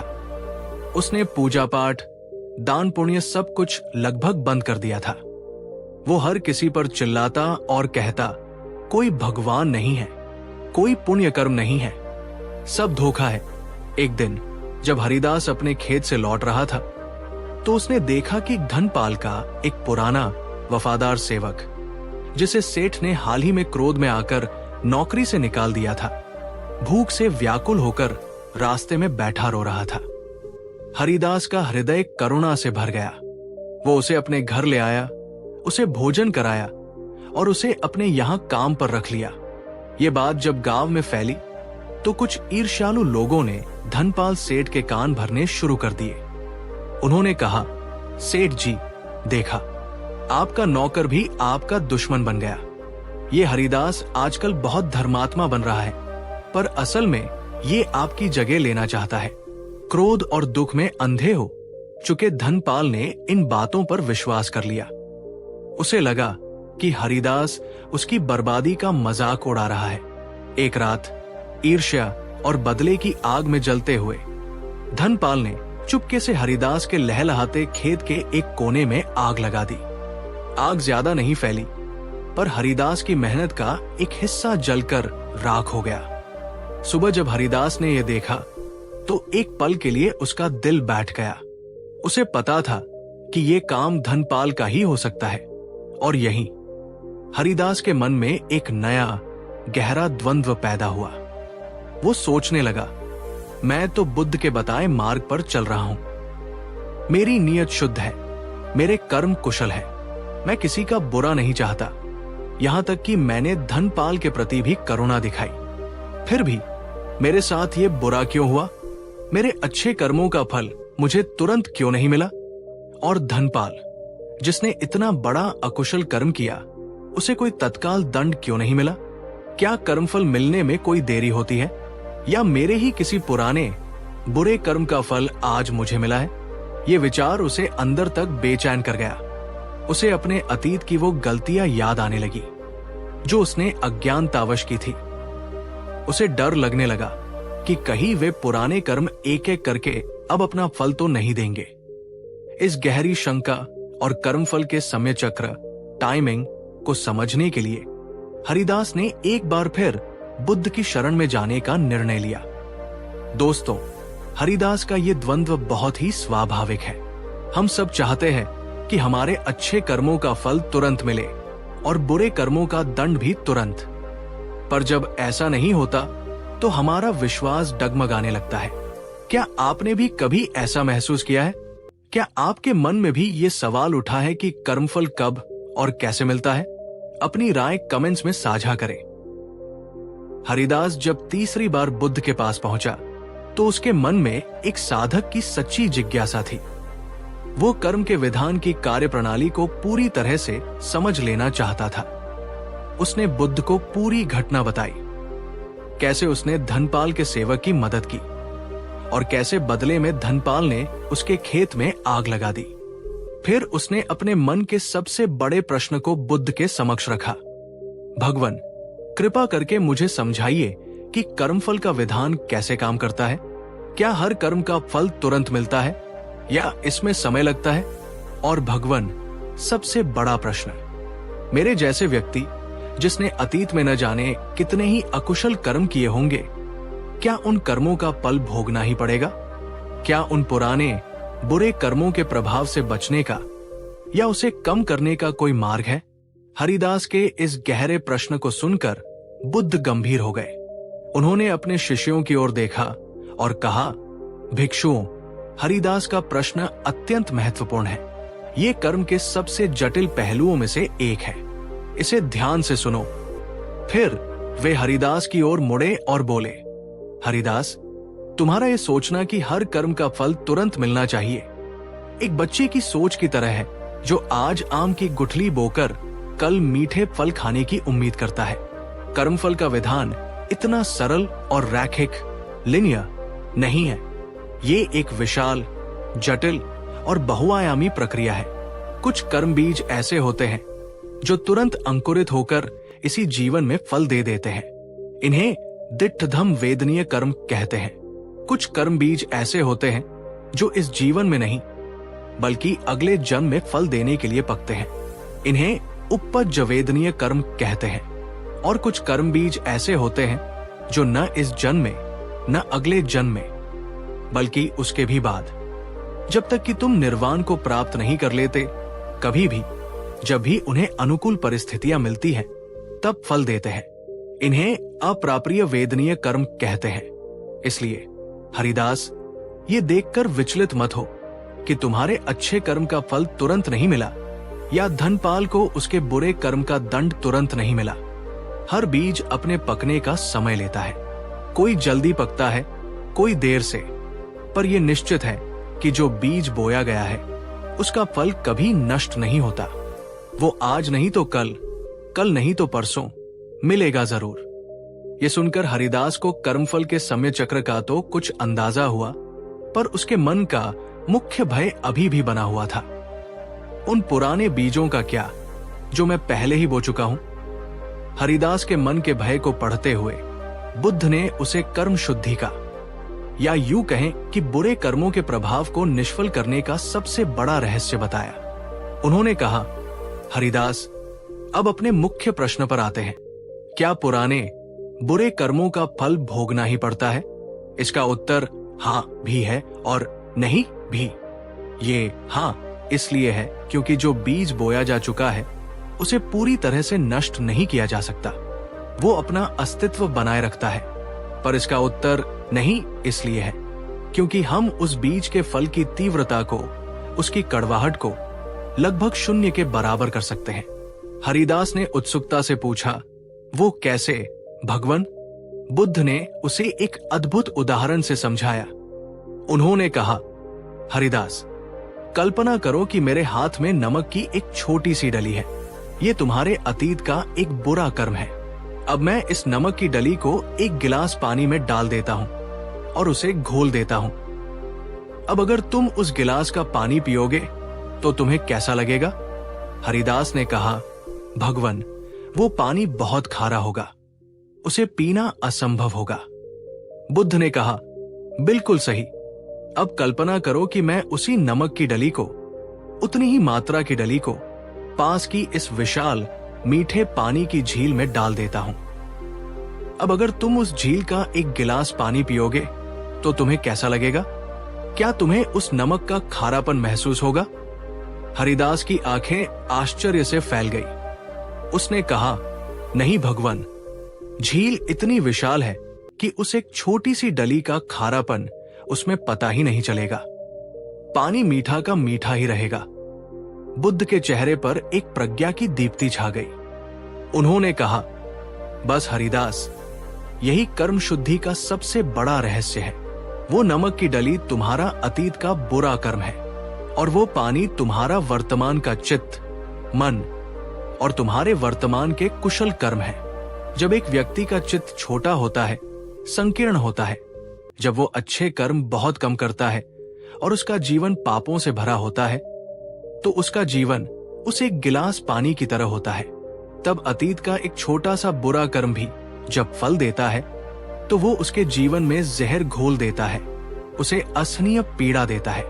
लेकिन जब एक व्यक्ति अपने चित्त को विशाल बना लेता है, जब वो निरंतर मैत्री, करुणा, मुदिता, दूसरों की खुशी में खुश होना और उपेक्षा, समता का भाव का अभ्यास करता है, जब वो निरंतर दान, शील, नैतिक आचरण और भावना, ध्यान के कुशल कर्म करता रहता है, तो उसका जीवन उस विशाल झील की तरह हो जाता है।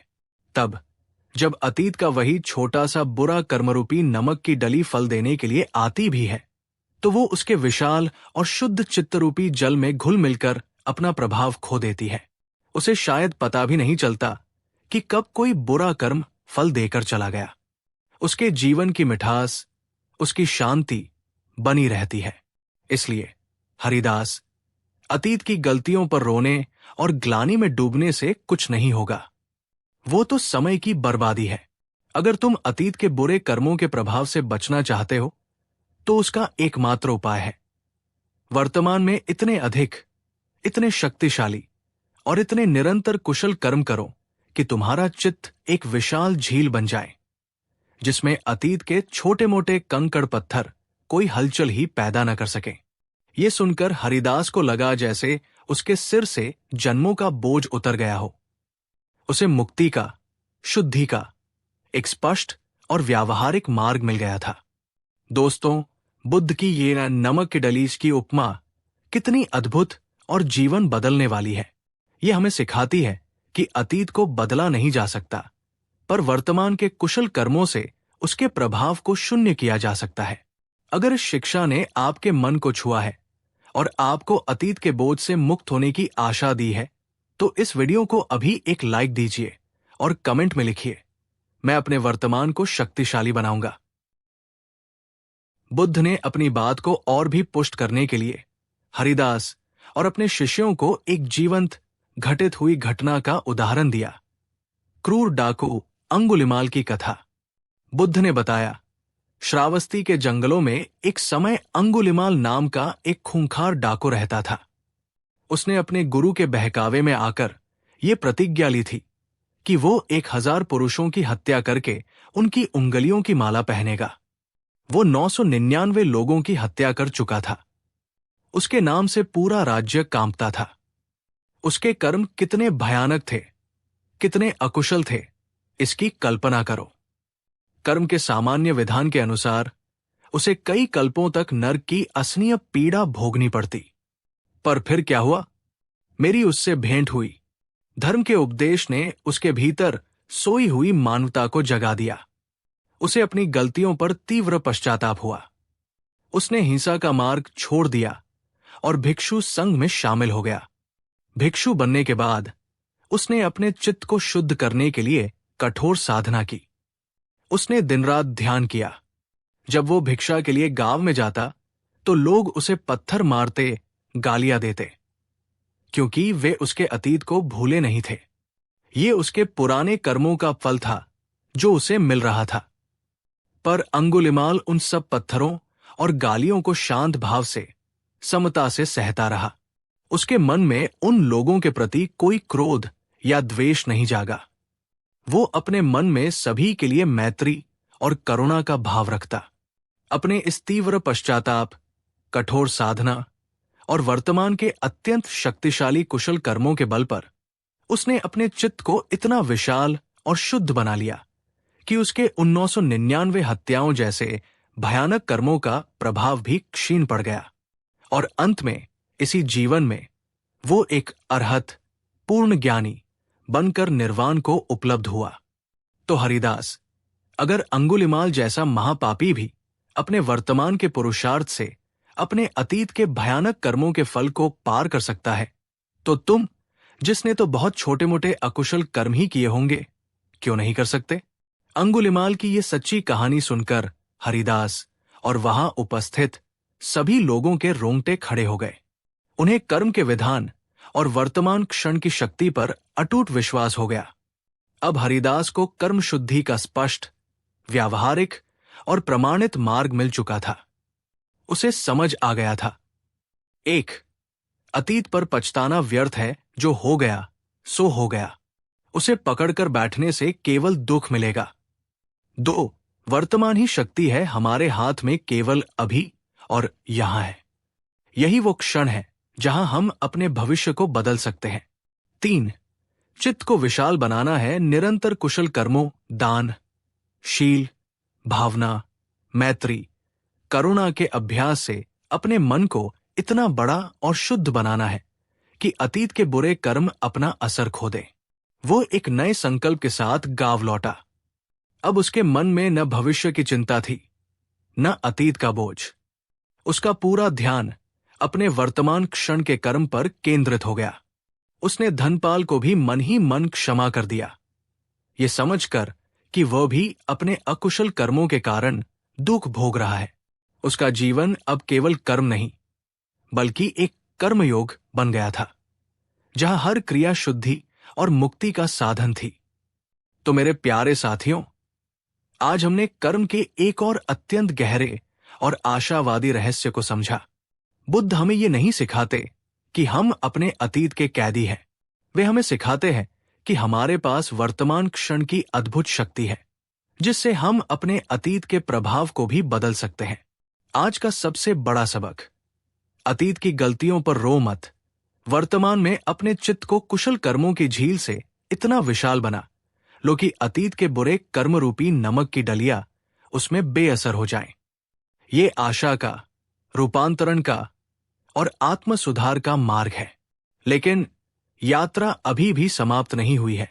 हमने कर्म को समझ लिया, नियत को समझ लिया और कर्म शुद्धि के मार्ग को भी समझ लिया। पर इस सब का अंतिम लक्ष्य क्या है? क्या कर्म का अंतिम उद्देश्य केवल सुख पाना और दुख से बचना है, या इससे भी परे कुछ है? क्या कर्मों के इस चक्र से पूरी तरह से बाहर निकलने का भी कोई रास्ता है? इन परम प्रश्नों का उत्तर हम जानेंगे अपनी इस श्रृंखला के चौथे और अंतिम एपिसोड में, जिसका शीर्षक है कर्मों के पार। बुद्ध ने बताया कर्म बंधन से मुक्ति, निर्वाण का अंतिम मार्ग। पिछले 3 पड़ावों की यात्रा में हमने भगवान बुद्ध के दिखाए मार्ग पर चलते हुए भाग्य के भ्रम को तोड़ा और कर्म के अटल विधान को समझा। हमने जाना कि हमारी नियत ही हमारे कर्मों की दिशा और फल तय करती है, और हमने ये भी सीखा कि वर्तमान के कुशल कर्मों की शक्ति से हम अपने अतीत के बुरे कर्मों के प्रभाव को भी क्षीण कर सकते हैं। अब तक की हमारी यात्रा बेहतर कर्म करने और बेहतर फल पाने पर केंद्रित रही है। ये हमें एक बेहतर, सुखी और नैतिक सांसारिक जीवन जीने का मार्ग दिखाती है। लेकिन क्या यही यात्रा का अंत है? क्या जीवन का परम उद्देश्य केवल अच्छे कर्म करके सुख भोगना और बुरे कर्मों से बचकर दुख से दूर रहना ही है? जरा सोचिए, चाहे कर्म अच्छे हों या बुरे, दोनों ही हमें एक फल से, एक परिणाम से, एक बंधन से तो बांधते ही है।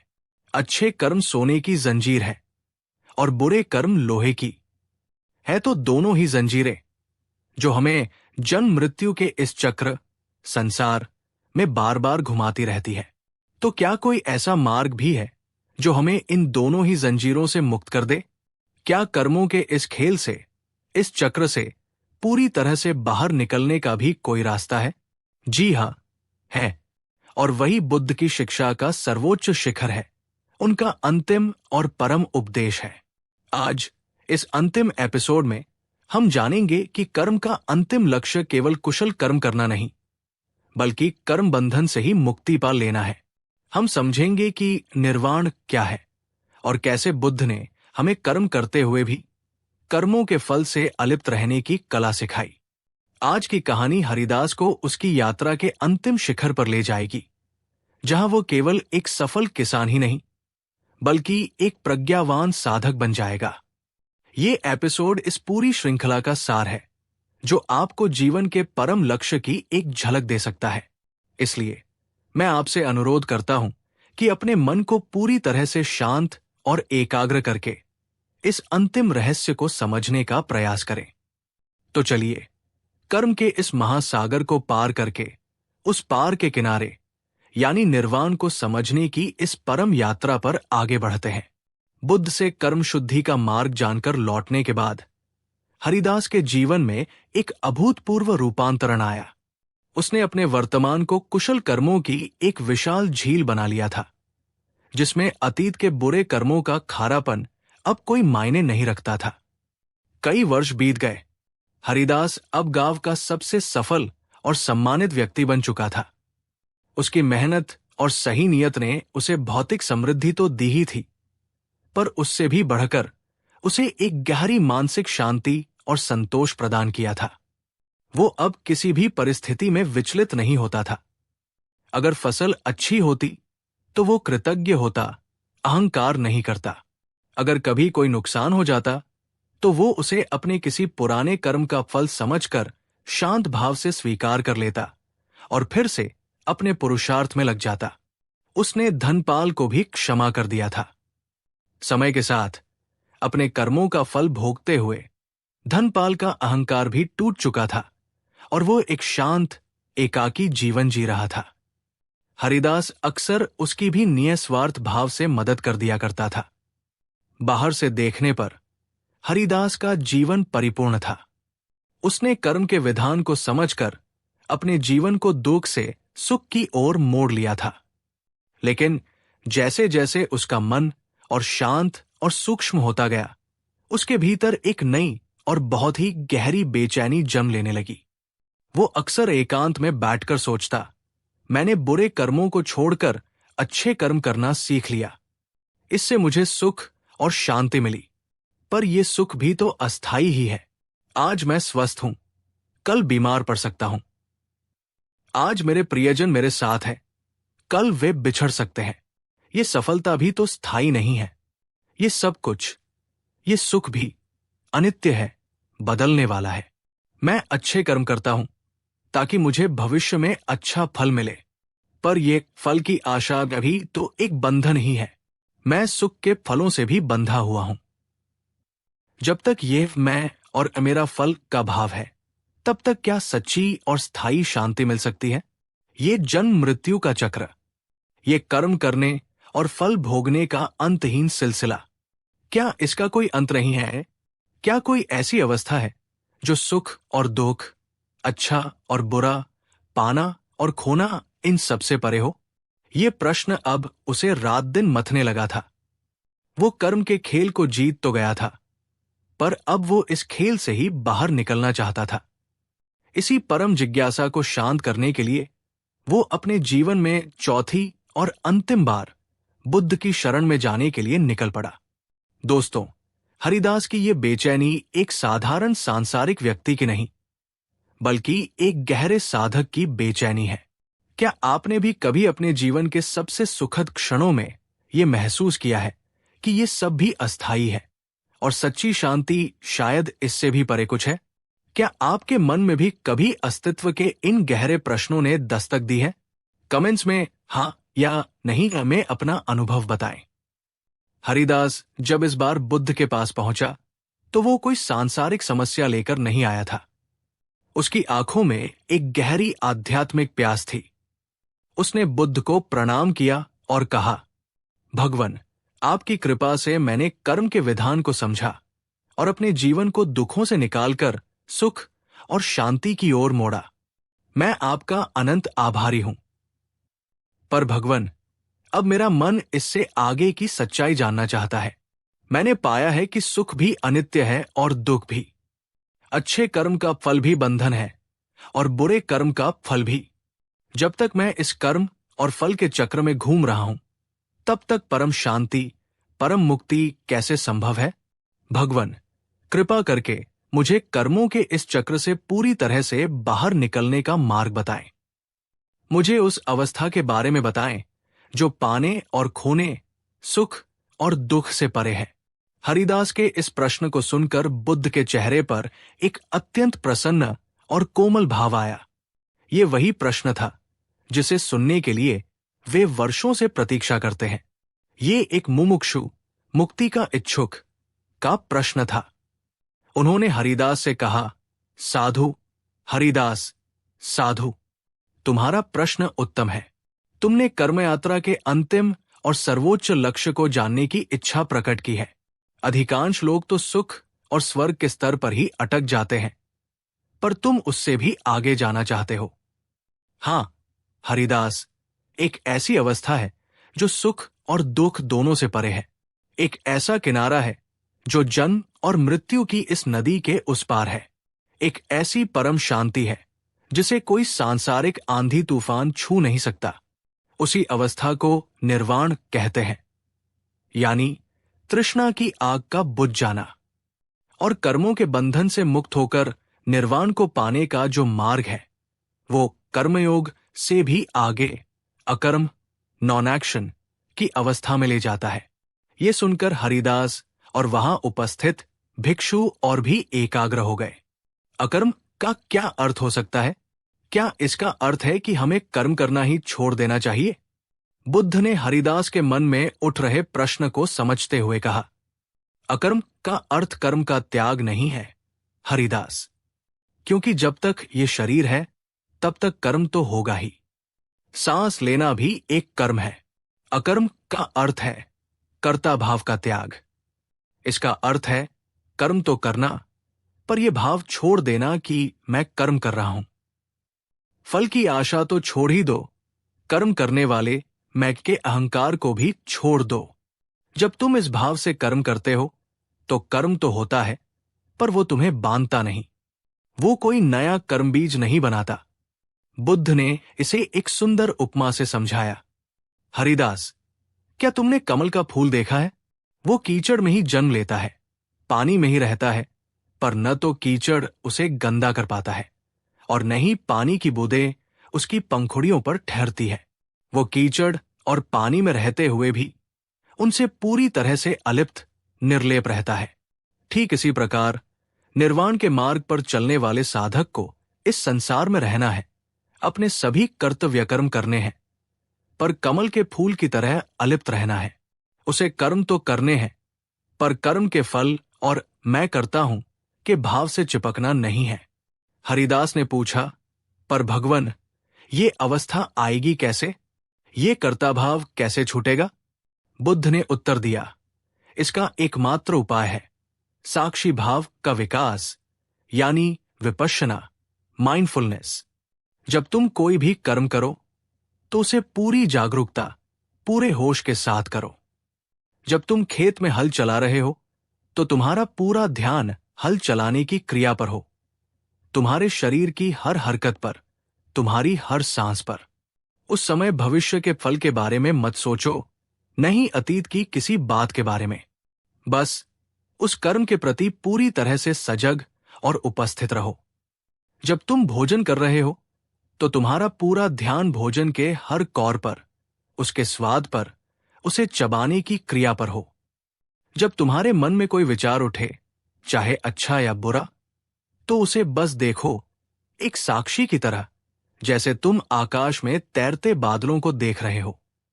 उस विचार से जुड़ो मत, उसका विश्लेषण मत करो, उसे दबाओ मत। बस उसे देखो और वो अपने आप आकर चला जाएगा। जब तुम निरंतर इस साक्षी भाव का, इस जागरूकता का अभ्यास करते हो, तो धीरे धीरे तुम्हें यह बोध होने लगता है कि तुम ये शरीर नहीं हो, तुम ये मन नहीं हो, तुम इन विचारों और भावनाओं के कर्ता नहीं हो। तुम तो इन सब के प्रति जागरूक रहने वाली शुद्ध चेतना यानी साक्षी हो। और जिस क्षण ये कर्ता भाव पूरी तरह से विलीन हो जाता है, जिस क्षण तुम केवल एक शुद्ध साक्षी रह जाते हो, उसी क्षण तुम कर्म बंधन से मुक्त हो जाते हो। तब तुम्हारे द्वारा कर्म तो होते हैं, पर वे भुने हुए बीज की तरह होते हैं जो फिर से अंकुरित नहीं हो सकते। तब तुम जीवन मुक्त हो जाते हो। ये बुद्ध की शिक्षा का सर्वोच्च शिखर था, कर्मयोग से भी आगे ध्यान योग का मार्ग, जो कर्म बंधन का ही क्षय कर देता है। दोस्तों, बुद्ध की ये साक्षी भाव की शिक्षा अत्यंत गहरी है।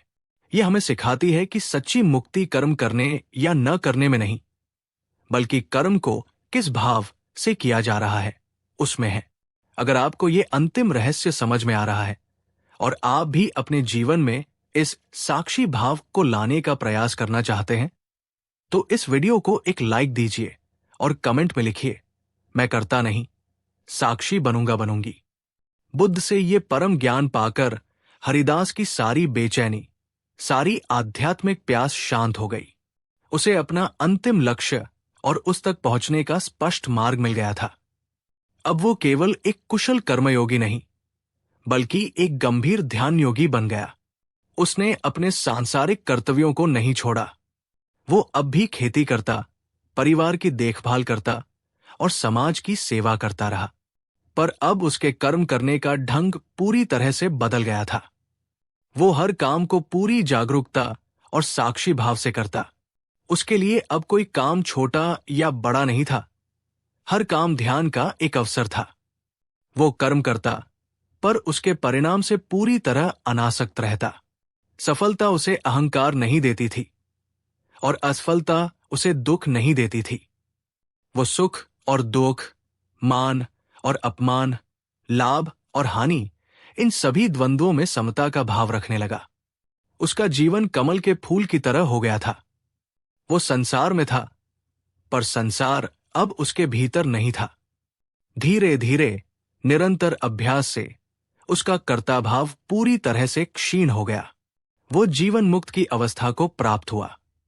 उसने कर्मों के चक्र को भेद दिया था और परम शांति यानी निर्वाण को इसी जीवन में अनुभव कर लिया था। हरिदास की ये यात्रा एक भाग्य के मारे निराश किसान से शुरू होकर एक जीवन मुक्त प्रज्ञावान संत पर समाप्त हुई। ये यात्रा हमें से हर एक के लिए एक प्रेरणा है। ये दिखाती है कि अगर सही समझ और सही प्रयास हो, तो कोई भी साधारण मनुष्य असाधारण आध्यात्मिक ऊंचाइयों को छू सकता है। तो मेरे प्यारे साथियों, आज हमारी कर्म का विधान की ये 4 भाग की यात्रा अपने समापन पर है। आइए एक बार हम इस पूरी यात्रा के सार को दोहराएं। पहले एपिसोड में हमने सीखा भाग्य एक भ्रम है, कर्म ही परम सत्य है। हम अपने भविष्य के निर्माता स्वयं हैं। दूसरे एपिसोड में हमने जाना कर्म का फल क्रिया से नहीं, हमारी नियत और चेतना से तय होता है। एक शुद्ध नियत से किया गया छोटा कर्म भी महान है। तीसरे एपिसोड में हमने समझा अतीत की गलतियों पर रोने की जरूरत नहीं। वर्तमान के शक्तिशाली कुशल कर्मों से हम अपने अतीत के बुरे कर्मों के प्रभाव को भी लगभग शून्य कर सकते हैं। और आज चौथे एपिसोड में हमने परम सत्य को जाना, जीवन का अंतिम लक्ष्य केवल अच्छे कर्म करके सुख पाना नहीं, बल्कि साक्षी भाव के अभ्यास से कर्ता भाव को विलीन करके कर्म बंधन से ही मुक्त हो जाना यानी निर्वाण को पाना है। यह है कर्म का संपूर्ण विज्ञान, जैसा बुद्ध ने हमें समझाया। ये हमें एक बेहतर इंसान भी बनाता है और हमें परम मुक्ति का मार्ग भी दिखाता है। अब ये हम पर निर्भर करता है कि हम इस ज्ञान को अपने जीवन में कितना उतारते हैं। हम चाहें तो हरिदास की तरह अपनी यात्रा के पहले पड़ाव पर रहकर एक सुखी सांसारिक जीवन जी सकते हैं, या हम उसकी तरह ही अपनी यात्रा को अंतिम शिखर तक ले जाने का पुरुषार्थ भी कर सकते हैं। मार्ग स्पष्ट है, चुनाव हमारा है। इस पूरी ज्ञान यात्रा में मेरा साथ देने के लिए मैं आपका हृदय से आभारी हूं। मुझे उम्मीद है कि इस श्रृंखला ने आपके मन में कर्म और जीवन के प्रति एक नई, गहरी और सकारात्मक समझ पैदा की होगी। अगर इस श्रृंखला के किसी भी एक विचार ने आपके जीवन को छुआ है, आपको कोई नई दिशा दी है, तो अपना प्यार और समर्थन दिखाने के लिए इस अंतिम वीडियो को भी लाइक करें, ताकि ये अमूल्य ज्ञान अधिक से अधिक लोगों तक पहुंच सके और उनके जीवन में भी प्रकाश ला सके। और हाँ, अगर आपने अभी तक हमारे चैनल को सब्सक्राइब नहीं किया है, तो कृपया अभी कर लें, ताकि हम भविष्य में भी ऐसी ही गहरी और जीवन बदलने वाली यात्राओं पर साथ साथ चल सकें। मिलते हैं एक नई श्रृंखला, एक नई कहानी के साथ। तब तक अपने कर्मों के प्रति जागरूक रहिए, अपनी नीयत को शुद्ध रखिए, अपने वर्तमान में जिए और साक्षी भाव का अभ्यास करते रहिए। आपका बहुत बहुत धन्यवाद। भवतु सब्ब मंगल, सभी का मंगल हो। नमो बुद्धाय।